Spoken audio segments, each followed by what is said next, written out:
एक समय की बात है। 3 साधु ज्ञान की खोज में हिमालय पहुंचे।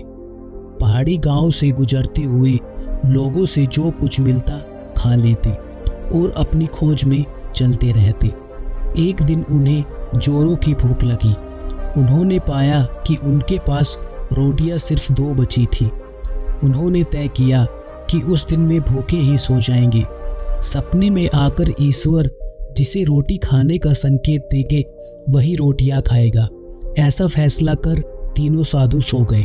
आधी रात के बाद अचानक तीनों साधु उठे और उठकर एक दूसरे को अपना सपना सुनाने लगे। पहले ने कहा, मैं सपने में एक निर्जन किंतु दिव्य स्थल पर पहुंचा।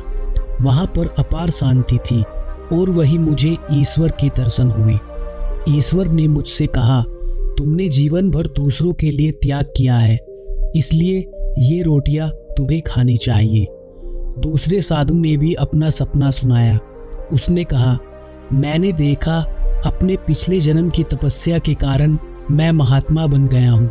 अचानक ईश्वर मेरे सामने प्रकट हुए और बोले, कठिन तपस्या करते हुए तुम औरों से श्रेष्ठ हो गए हो। तुम्हारे पास पुण्य का अथाह भंडार इकट्ठा हो गया है, इसलिए इस पुण्य की बदौलत रोटियों पर पहला हक तुम्हारा बनता है। तीसरा साधु अपने दोनों मित्रों की बात बड़े शांत भाव से सुन रहा था। अब उसकी बारी थी। उसने बड़ी शांति और गंभीरता से कहा, मुझे सपने में ईश्वर नहीं मिले, न ही उन्होंने मुझे रोटियां खाने को कहा। आधी रात को अचानक भूख से मेरी नींद खुल गई और मैंने रोटियां खा ली। दोनों साधु चिल्लाए, अरे तो तुमने हमें क्यों नहीं बताया? कैसे बताता, तुम दोनों तो गहरी नींद में ईश्वर से साक्षात्कार करने में लगे हुए थे।